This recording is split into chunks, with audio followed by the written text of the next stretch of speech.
Beletrina v živo. Tokrat je naš gost Brane Čop, prevajalec. V tem trenutku je naš gost predvsem zato, ker je prevedel roman Olga Bernharda Schlinka. Olga je pa zdaj že izšla v drugi izdaji, torej ponatis po praktično nekaj mesecih. Kako vi sodite, kako se to pravzaprav zgodi, da en roman takoj bralce tako zelo pritegne in prepriča, da pravzaprav poide cele izdaje? Mene je to v Sloveniji zmeraj tak čudovit fenomen, ko poslušamo pesniške zbirke enega kalibra Jesih 100 izvodov, pa se ne prodajo, oziroma 3/4 prijatelji pokupimo in tako. Ampak ja, mislim, da je štartala Beletrina s 400 izvodi ali celo malo več. Takrat je bil trenutek ugoden, ker smo glih še pred covidom spravili fabulo kompletno pod streho in zgleda, da je to razlog, da se je zadeva tako čudovito tudi prebila do bralcev. Drugače pa Schlink, se vemo, ni ravno tuj v slovenskem okolju. Leta 2001, mislim, da smo imeli že njegov prvi prevod slovitega Vorleserja oziroma bralca, ki ga je takrat prispevala Sandra Baumgartner, zdajle Naylor. Tako da Imeli smo seveda tudi Vrnitev domov, tisti roman v 70 letih in seveda Ljubezenske pobege. Ja, ki jih je tudi Sandra naredila. Tako. Torej, 4 imenitne knjige. Za vas je bilo to prvo srečanje s Schlinkom, ampak seveda brali ste ga prej, predvidevam, ne dvomim. Takrat sem uspel mečkan leta 2001 sodelovati pri pripravi njegovega obiska pri nas, tako da seveda sem se takrat tudi z njim srečal, pa tudi z njegovima dvema kriminalkama, Selbst Justiz pa Selbst Rache, če se prav spomnim. Kako se že to prevede za nas, ki smo... Ja, Zelbova pravica pa Zelbovo maščevanje, recimo. Se mislim, da je vsaj ena od teh dveh hitro prevedena, če se kaj preveč ne motim. In zdaj spet ne govoriva o prevajalcih. Prva. V glavnem, mož je pravnik in izredno spreten literat, ker obvlada, meni se zdi tudi tisto tehniko fabuliranja in obratov, to, kar je v bralcu tako lepo speljano, kar nas do konca pravzaprav pušča to napredeno, to Kate Winslet, jo zdaj vsi poznamo kot Kate Winslet, ker je upodobila v filmu. Njena nepismenost, mislim, težko izreči, kako je lepo napletu eno tako bombico, tako kot jo ima tudi tle, celo dobesedno. Olga prav tako v bistvu. Nekaj podobnega, podobno obdobje. Struktura romana, tako enigmatično, on pravzaprav prepleta vse te svoje, recimo, spretnosti, pisateljsko-pravniške, svetovno-nazorske, politične. To ga zelo zanima, politika in okvirja. Umeščen mora biti v čas, tlele mu zelo lepo uspeva tkati nit tam iz začetka stoletja, ker knjiga se mu vleče koliko, 70 let, nekaj takega. Olga ima tudi dolgo življenje. 1930 recimo, tam nekje. Takrat, ko se Herbert počasi že poslovi proti severnim logom in tam zgine. V bistvu je pa pravzaprav, ne vem, zdaj že preveč anticipiram, ampak spoznamo jo pa pravzaprav Olgo kot tako verjetno šele po pismih v zadnjem delu romana. Ne vem, saj meni se tako zdeli, tam so tista, kukar tlele zdajle fabula, paste, na koncu bom pa še razložil, kakšna je Olga skozi njena pisma, zlasti Herbertu. Nesojeni ljubezni, ki se ji je prehitro pobrala nabirati slavo in skrbeti za to, da nemška noga stopi tudi na sever. Nekaj takega si je Herbert v svojem zanesenjaštvo predstavljal, da je njegova naloga. Vsaj tako sem ga videl. Torej, poleg tega, da je to seveda neka zelo osebna zgodba, recimo, tragična ljubezenska zgodba je morda pretirano rečeno, ampak recimo nesrečne ljubezenske zgodbe, ki se ne realizira na način, kot si vsaj Olga želi, je pa to seveda zgodba v Nemčiji. Torej, v Nemčiji teh minulih 100 let. Schlink se nenehno sprašuje, verjetno z Olgo skupaj, kaj je bilo pravzaprav tisto, kar je Nemčijo pognalo, vse to, kar se je dogajalo v prvi in drugi svetovni vojni. V bistvu on ponuja neko predzgodbo tega časa. Ja, Srečka, v bistvu izhaja že malo iz Bismarcka. Ne vem, pri njem ni knjige, ki ne bi bila tudi Zeitgeschichte obenem. Obvezno se ukvarja z svojo Nemčijo tistega časa, ki ga pač opisuje. Ena razlaga, ki nam jo tukaj ponuja, zakaj je Nemčija zabredla v vse tiste dogodke po letu 1933, ki so pol leta 1939 zaježili lep del Evrope, leta 1941 pa že praktično v svet, vidi korenine oziroma Olga, ki je njegov zvočnik, vidi vzroke v Bismarckovi težnji potem, da bi Nemčija, ena od zadnjih evropskih držav, nastala iz samih mestnih državic, hlepi po neki veličini, po nekem grandeur, ki se mora na vse pretege, auf Teufel komm raus, bi verjetno rekel, udejanti in uresničiti. In ena od teh možnosti, v narekovajih, je bil 12-letna vlada tisočletnega rajha, kjer je pa po Schlinku, oziroma, če ga prav berem, Nemčija dosegla tist absurd veličine, ki se je ne da izpolniti na noben način. V bistvu pa gre to tudi za odraz tistega časa. Torej, Nemčija si želi nekaj doseči, kar so druge velike evropske države pravzaprav imele. Tu je imela Nemčija vendarle nekoliko nesrečno situacijo, da je zadnja prišla v to veliko power game, kot bi rekli. Dejansko, Francija, Italija, Anglija so etablirane, Nizozemska seveda, so etablirane velesile s kolonijami. Tudi tle beremo, kako si krčevito prizadevajo imeti svoje afriške kolonije in kako Herbert tudi tam dejaven ratuje, ampak dejansko z Nemčijo kot tako vsedržavno tvorbo pravzaprav pred letom 1848 nimamo, mislim, da opravka. Upam, da ne krožljam komu zdaj živčko kakšnemu zgodovinarju. In ne vem, kot da je treba zdaj vse to za nazaj not prenesti, to pomanjkanje, to umeščenost v evropsko in svetovno. Vsekakor pa še svetovno, ja. Recimo, če pogledamo torej to Herbertovo epizodo z Hereri, vi zelo dobro poznate nemško književnost, redno spremljate in tako naprej. Ali tu v bistvu s to Olgo in s Herbertom in s to zgodbo afriškega osvajanja, ali Schlink zapolnjuje kako praznino, ki še ni bila povsem dobro obdelana v nemški literaturi? Ali mu ta nemška avantura v Afriki služi samo kot dokaz, torej te njegove teze, zakaj se Nemčiji dogaja, kar se dogaja? Je to nekaj, kar Nemce zanima, ta njihova kolonialna preteklost?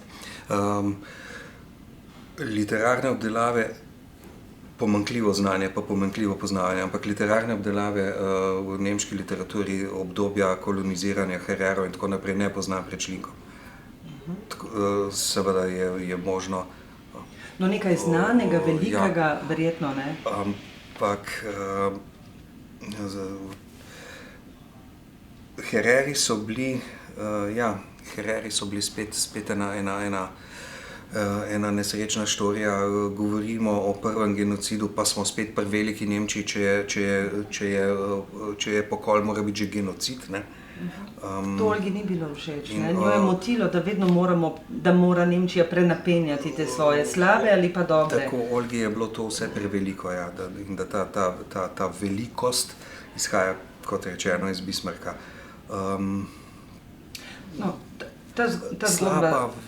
Slaba vest, mogoče v ozadju. Herbertova gotovo ne. Herbert se je čutil poklican, da je povsod tam, kjer je Nemčija. Kar ga je pol stalo. V čem je bila ta ključna razlika, recimo, če nekoliko opredeliva like, pa ne poveva vsega, torej kako se nadaljuje zgodba Olge, je seveda. Olga, ki je v bistvu na nek način, kot ste rekli, zvočnik, torej sam Schlinkov zvočnik, razmišlja tako kot Schlink. Jo lahko povsem poistovetimo, v veliki meri poistovetimo, kako razmišljata o svetu, o družbi, o spreminjanju družbe. En tak pošten, fair, starinski odnos, brez preračunljivosti, pošteno delo ti bo prineslo nagrado. Te preproste zadeve, ki jih danes vidimo izumirati, Ja, Kaj pa vsekakor. potem njena stara mama, s katero si je ona recimo niti ne v konfliktu, ampak v precej sovražnem odnosu že odkar je izvedela za njo. Poosebitev katere Nemčije bi pa lahko rekli, je ta njena stara To bi mama? bila lahko predvajmarska Nemčija na nek način, ker jo v Kjer se velike sanje priporoča. so bile dovoljene. Ja. To prihajanje med kastami je bilo očitno nekaj nemogočega. Saj vemo, da je Herbert iz popolnoma drugačnega družbenega okolja, on je praktično plemič, naša Eva Olga mora pa vse doseči z močjo svojega intelekta, ki nikakor ni pomanjkljiv. Njene ambicije so postati učiteljica, in če nisi ti iz meščanskega okolja, kar Olga ni bila, je to precejšen zalogaj. Ji pa seveda uspe, ja. Ampak če gledamo torej te njene druge like, je pravzaprav Olga edina, ki ta njena pot samorealizacije vendarle v veliki meri uspe, tudi če se konča pravzaprav nesrečno. Uspe ji vsekakor, tudi skozi drugo vojno se prebiti, preživeti, z eno telesno hibo, žal, ne bova razkrivala. In ostati dejavna, predvsem ostati pa človek, in ko se pojavi ta naslednji pripovedovalec v knjigi, ta mladenič, ki ga Olga vzame na nek način kot... Po sinovi ga skoraj. Ja, tako dobro ste rekli, ja, po sinovi. Postane pa on pravzaprav komentator Olginega bivanja in nahanja in je vsekakor pravzaprav nadaljevanje vse te etike, ki jo Olga sporoča naprej, se mi zdi v njem. Veliko se govori o tem, da je Olga pravzaprav Šlinkov tisti ženski roman. Tudi, ko je Šlink pač obiskal Slovenijo, je tudi sam nekako omenil, da je morda tu popravil neke krivice ali pa morda nekoliko zapostavljen iz prejšnjih svojih romanov na tem področju. Bi to lahko opredelili vendarle kot ženski roman? Je to ključna tema tega romana? Ni mi simpatična definicija ženski roman, moški roman, je pa morda mehkejši, ker je njegova osredotočenost na njo in simpatija, s katero se jo loteva, kako je pravzaprav to ena taka premočrtna, pokončna, čudovita oseba, ki nas na koncu neznansko preseneti s svojim sklepnim dejanjem. Mogoče je v tem ta ženstvenost, ta mehkoba, no vsezadnje mož je odrasel, še malo odraslejši od mene, morda so to poskusi nekih bilanc, neke take življenjske Zusammenfassung, ki je mehka mogoče, bolj čustvena, tle bi se potem popolnoma strinjal, ja. Hkrati je pa to zgodba o emancipaciji nemške ženske, torej ona je bila emancipirana v času, ko se o tem pravzaprav še niti ni smelo govoriti. Feminizem kot termin še ni nastopil, ja, dejansko. Če pogledamo Olgo, pa zdaj pustimo nemško izkušnjo s Hereri, če pogledamo Olgo v tej galeriji velikih likov nemške književnosti, sodobne nemške književnosti, recimo 20. stoletja, kako tu gledate Olgo, recimo v odnosu do drugih velikih literatov, nekatere ste prevajali, nekatere ne? Kaj je tu Olga tisto nekaj posebnega, velikega, kar je Šlink dodal k tej galeriji, torej nemških literarnih likov?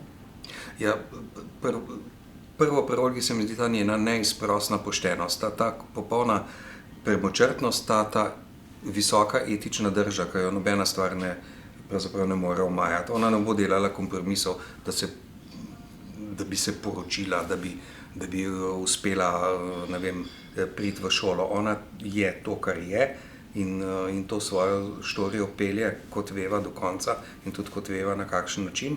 Jo je tudi sposobna posredovati s pogovori temu svojemu, sva rekla, posinovljencu. Ne vem, to je meni veličina tega visoko etičnega lika, ki jo dejansko nobena klofuta je ne omaje ali pa je ne spravi. Ostaja načelna do konca svoje poti, tako, ja. Je Šlinka težko prevajati? Ne vem, ko recimo beremo vašo Olgo, je to en tak lep, tekoč jezik, vse se... Hvala lepa. V primarnem jeziku je stvar enaka.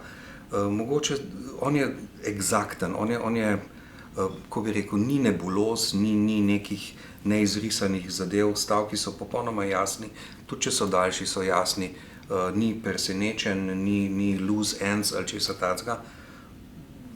V bistvu ga je čudovito prevajati, ja.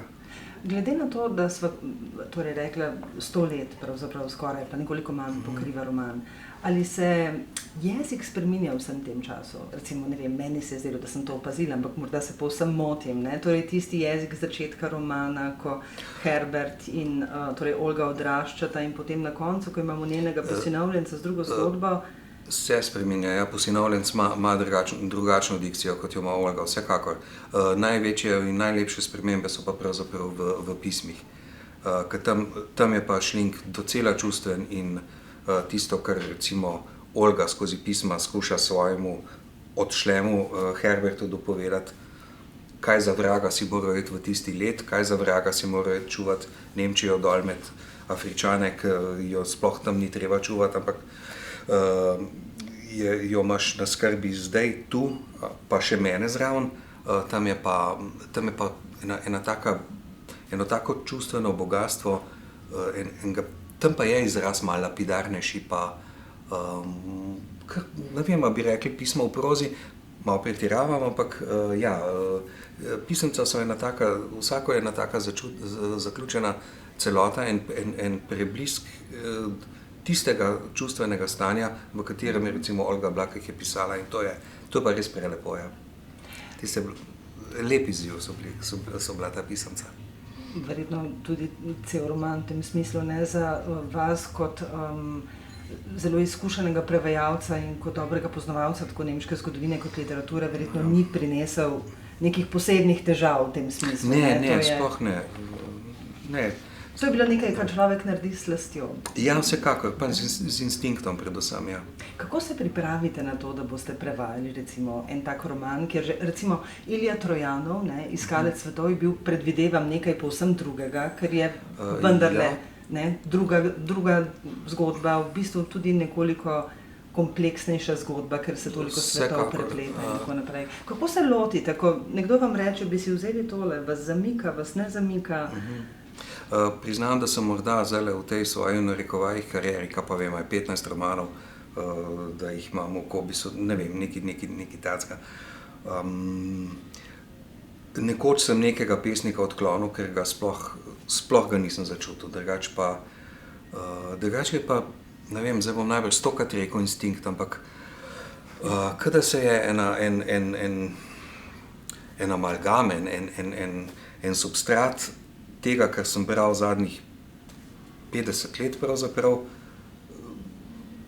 pride na priklic ven takrat, ko se lotiš enega teksta, in to se dogaja na eni nezavedni ravni. Jaz nimam nobene prevajalske izobrazbe, pravzaprav jaz sem krivi lovec na tem področju, imam varno dnevno službo, to je pa moja nočna, tako da, in tudi delam to šele zelo malo časa, 15-16 let.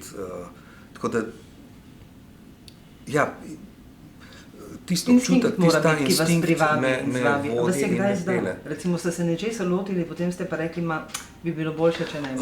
Mogoče ne izdal, ampak pahnil me je v veliko negotovost, ko sem delal Handkeja za Vizerja. To, ko smo potem postavili na oder z Ivico Buljanom v našem teatru. Ker do konca, potem, ko sem oddal besedilo, nisem vedel, a sem zadev, ker tle je bil pa sam instinkt, njegova družinska zgodba. Zgodba njegove mame. Mame, tako, bližnjih sorodnikov, politika povsem sekundarna.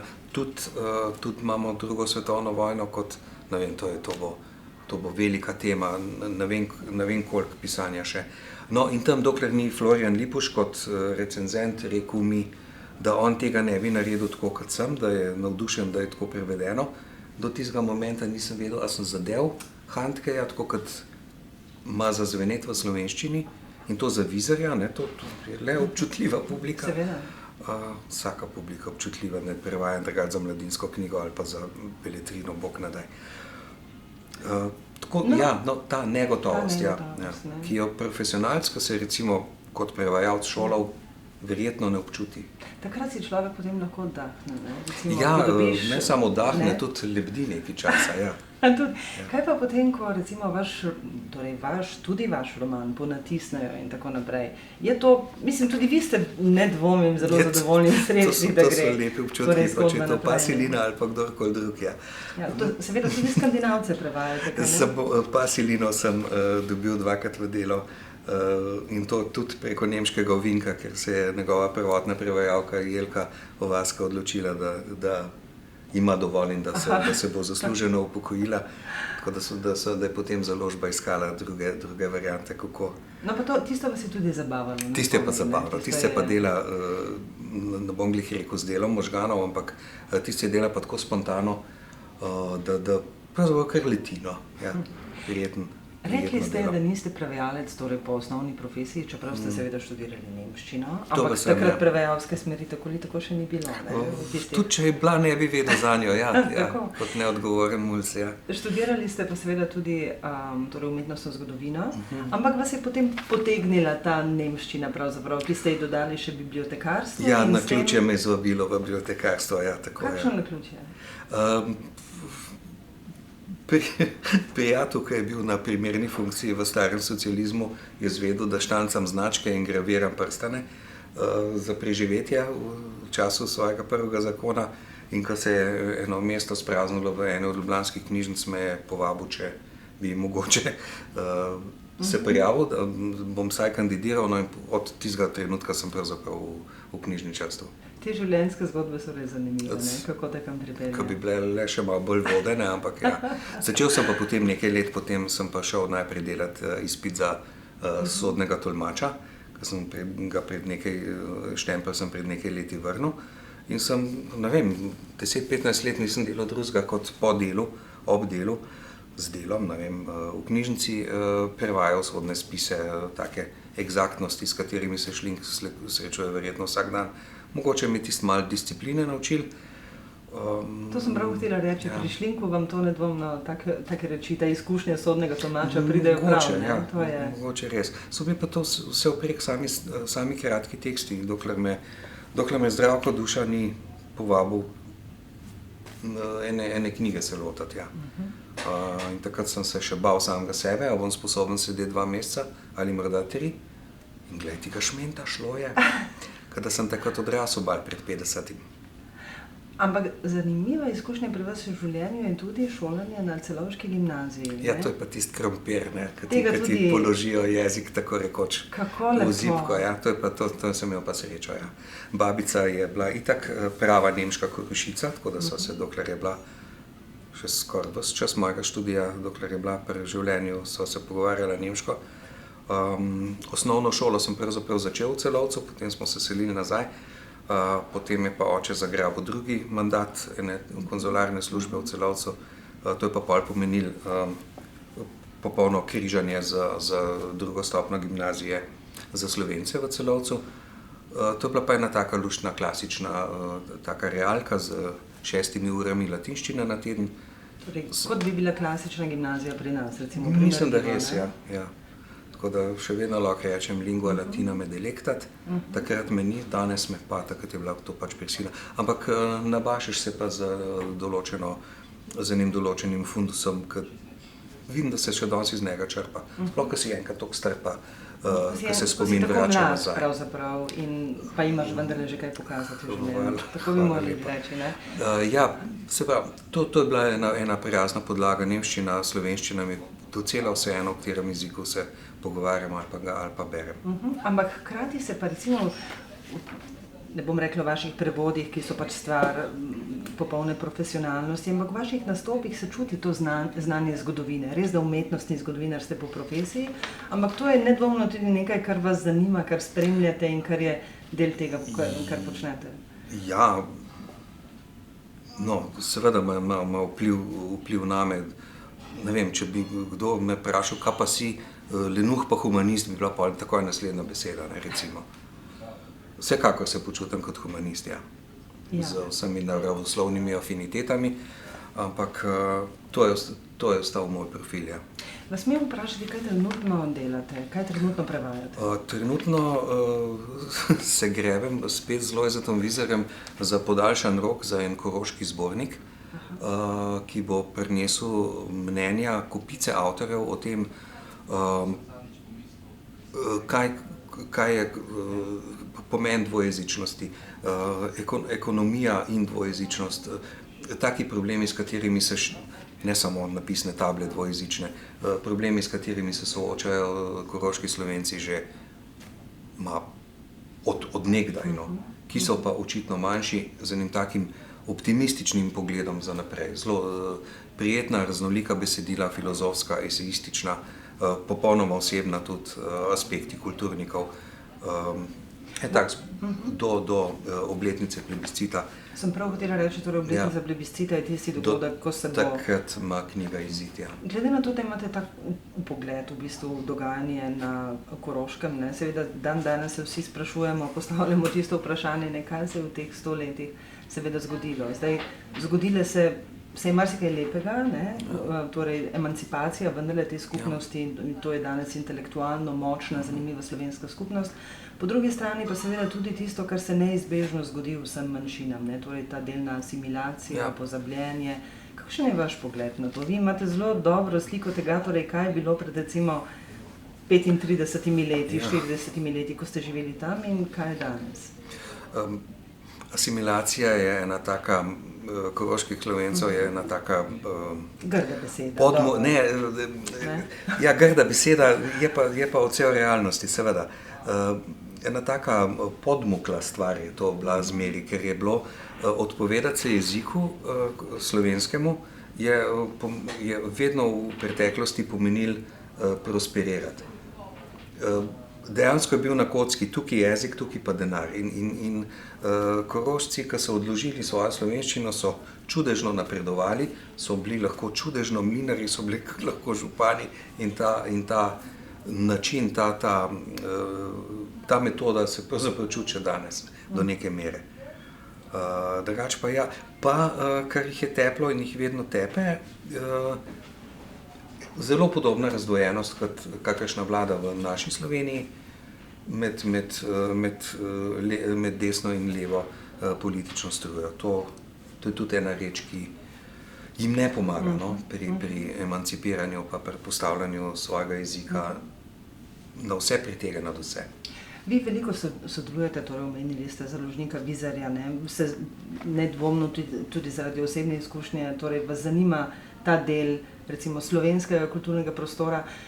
Zdaj, recimo pred 20 leti, ko je Slovenija postajala del te evropske družine, ki je danes ima sicer nekoliko drugačno situacijo kot takrat, ko smo v to zrli kot v neko skupnost upanja.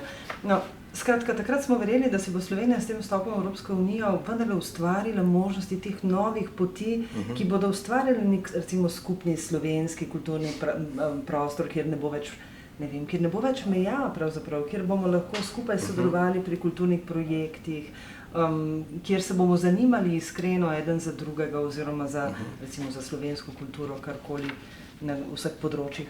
Kaj se je od tega pravzaprav zares tudi zgodilo?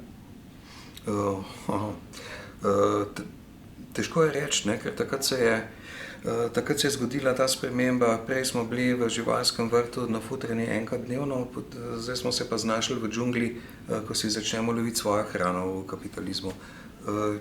Izrek enega češkega pisatelja, ki mi je všel. Ne vem, koliko smo se mi z državniško emancipacijo pravzaprav obrnili v neko kulturno ukvarjanje. Mislim, da prej sploh ne. Prej sploh ne. Torej, preveč smo zaposleni z zakoni džungle in s tem iskanjem. Ja, poglejmo, kako se dinarčki kulturni krčijo, ne zdaj se še toliko bolj, ampak v tem trenutku, pravzaprav ves ta čas, ja. Torej, Olga je v bistvu lahko en tak svetovni vzgled, kako pravzaprav ostaješ tako načelen. Vodi trmast pa načelen. Vodi trmast, načelen. Vsekakor. Vam gre kar dobro v tem, tako da. No ja, načelno, ja. Eno je realnost, o kateri beremo, si In jo ostajate tudi izmenjujemo. kritični do nekih družbenih procesov tudi v tej naši državi. in v Velik širšem zagovornik biciklizma. Ja, seveda. Ker kolesarjenje je pač res na vseh nivojih. Na vseh nivojih koristno. Ja, vsekakor. Umazanija ta dnevna umazanija naj bi ne načenjala osebne drže, no, in to je tudi nekaj, kar smo navsezadnje naši vrli mulariji dolžni dati naprej, da ne bomo potem poslušali na stara leta, kako si me pa ti to učil, ne vem, no, mislim, da nismo čisto povsem sami tle na svetu in da imamo eno dolžnost, ene take moralne zapuščine, saj če že drugega ne, pa če se še tako borimo s temi mlini na veter, ki nas ovirajo. Čisto šlinkovsko smo v bistvu končali pogovor, kaj ne? Hvala Se mi vam zdi lepa, to če v tako redu. sodite. Meni tudi, ja. Veliko veselje mi je bilo pogovarjati se z meni. vami. Hvala lepa. Hvala, da ste me povabili. Hvala lepa. Beletrina v živo.